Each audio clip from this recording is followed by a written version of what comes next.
wala sa plano guys na naligo kami sa dagat, sa Naga. It's the first time na maligo dito. Dati, dinadaanan ko lang ito. Nung pauwi, papunta kami ng Kabasalan from here in Ipil. Pero ngayon, mapuntahan ko na siya. Ang alam ko lang noon, merong dagat dito sa loob ng Naga. Pero hindi ko po ito napuntahan. So ngayon, biglaan lang po. Actually, ayaw pa namin pumunta dyan kasi kalalaba lang po namin. Sabi ko, pagod na tayo. Dahil gustong-gusto nga po nila ay pumunta kami ng dagat at maligo. So, sabi ko, magpahinga lang ng saglit at pupunta na tayo ng dagat. Ito na nga. At mura lang pala dito guys, 10 only. Pero wala pa ng cottage guys ha. Pero ang layo nga lang from Ipil to Naga. Ayan, naulan pa nung pumunta kami dyan. Sobrang lakas ng ulan. Nakakatakot pa nga dahil madulas po dito dahil naulan at basa yung daanan namin. Ayan, dahan-dahan lang po kami pababa dyan guys kasi nakakatakot lang kami ay madulas at madaos-dos o mapasumsob dun sa sa baba kasi ito ay pababa. Ayan, may hawakan naman siya guys pero nakakatakot pa din kasi nagtutubig siya kasi naulan. May tubig kasi naulan. Iba naman yung nagtutubig sa may tubig. parang balon na may tubig na nagtutubig. Sorry guys, mali ang pagkasabi ko. And guys, meron ding nagbibideo okay dito. Sana all. May ganda ang boses. Dahil wala kaming cottage guys dahil nagtitipid po kami. Ang kaya lang namin ay 10 pesos entrance ang bawat isa. Saka namin naalala guys yung tent namin, nakalimutan namin, hindi namin nadala. Sayang pagkakataon. Tapos naulan pa, kaya basa-basa. Mabuti na lang hindi talaga sumobrang lumakas pa ang ulan at tumigil naman. Pasensya na kayo guys dito sa video ko. At itong aking GoPro ay hindi ko siya na-set. Pag masyado siyang maliwanag, ganito ang naging result niya. Dapat ma-adjust ko muna siya bago ko siya nagamit. Kaya parang ang sobrang liwanag.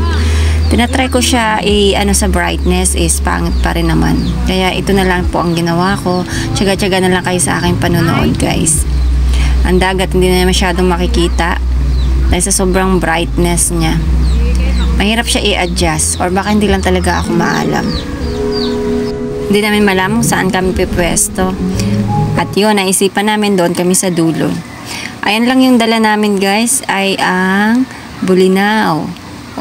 Yan na lang yung naisip namin pagkain na makakatipid kami at ibang chicherya, konting chicherya, kahit pa paano. Kasi pag pumunta ka dito talagang makakaramdam ka ng gutom. Bumili nga kami ng saging na saba pero paubos na kasi kaya hindi kasya sa aming pamilya kasi madami po kami. Yan, kahit pa paano nakaraos po yung aming pagligo namin dyan. That's it guys, saba na ginanggang, favorite kong saging. Minsan kasi nauumay ako pag puro fry. Kaya masarap din yung ginanggang. Ayan guys, wala kaming kutsilyo. So ang style namin dito ay para kaming mga sundalo. Ang kutsilyo namin na ginagamit ay kutsara. O diba, nakakagawa din naman, paraan-paraan lang talaga. Ang sarap naman ng pagkagawa ng ng kinilaw. Favorite ko talaga guys ang kinilaw na bulinaw. Yan ang gustong-gusto kong kinilaw since bata pa ako kasi yan ang laging ginagawa ng aking papa, yung kinilaw na bulinaw. Meron din kasing kinilaw na malalaking isda pero yan talaga ang pinaka-favorite ko, ang bulinaw. Yan, shell daw yan guys na dumikit dyan sa may sa may bato. Nag-try kami kumuha pero mahirap din pala siyang kunin. Ewan ko anong pangalan ng shell na ito. Nakabuka na siya, naka-open na siya. Kukunin mo na lang yung laman. Pero hindi kami nakakuha. Ilan na kasi nga masyadong matao dito sa lugar na ito kaya wala masyado. Kasi ko bawat pupunta ako ng dagat ay talagang naulan kaya pangit po yung tubig, hindi masyadong malinaw. Akala ko ang dagat ay hindi lumalabo kahit naulan. Dahil nga ang dagat dito sa amin ay kadugsong din ng tubig, suba kung tawagin sa amin or ilog, kaya siguro ganito. Naikwento ko nga guys noong panahon nung ako'y bata pa, pag once nag-El Nino at wala na kaming maigib sa aming tabay or balon, pumupunta kami sa ilog at gumagawa ng balon. naikwento ko sa anak ko. Sabi ko, nak, ganyan ang nangyayari sa amin noon. Pag once na malinaw talaga siya at ang ganda na pagkagawa ng balon, ay doon kami kumukuha ng inumin.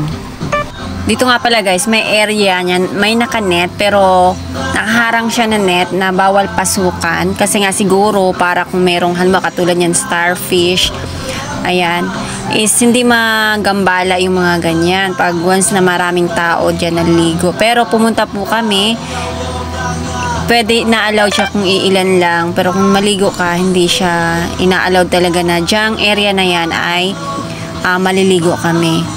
So pumunta lang kami dyan para manguha ng crabs. Ayan, may nakuha nga kami. Oo nga naman guys, pag marami ng sobrang tao dyan maliligo at pumunta dyan sa area na yan, is maaring gambala natin yung mga ganyan. Hindi na masyadong pumupunta sa tabi-tabi kasi dahil sa dami na itong tao. Kaya maganda dito, may area na siya na puntahan or paliguan.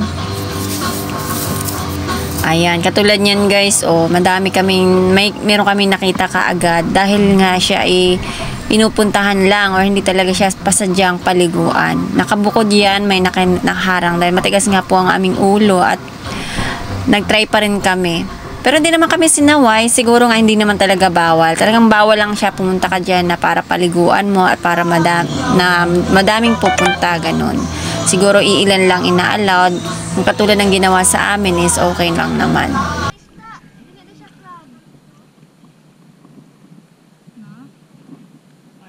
Pinagbabawal kasi nga maano sila.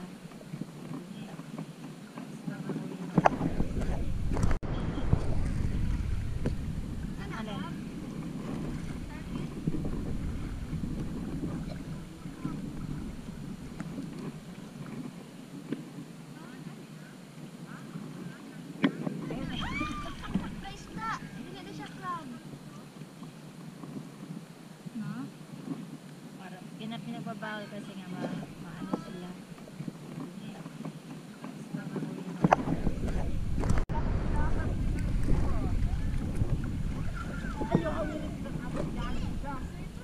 Ayan yan, si Danica ay nakagat ng crabs dahil medyo malalim-lalim kasi itong area na ito.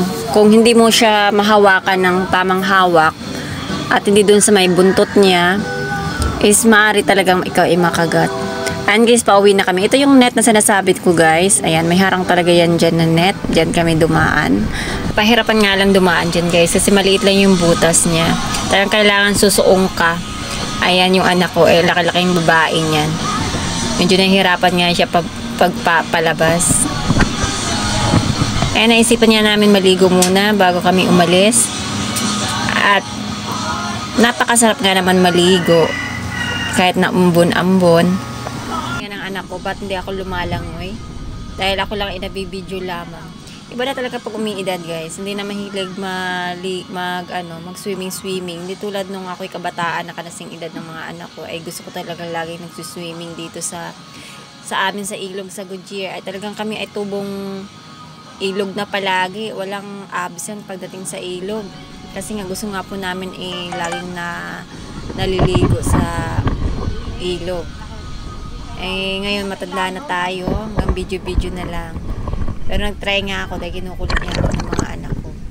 Sinabi ko sa anak ko, subukan na niyang dahil sa labo ng tubig, walang makita. Pero itong anak kong babae na isa, na-try ko. Nakikita naman siya kahit papala at nilapit ko na talaga sa kanya yung camera.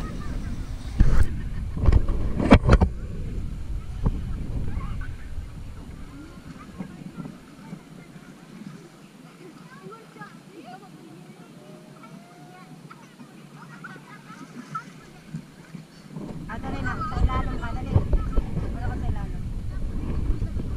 Dali, lang ka sa ilalong.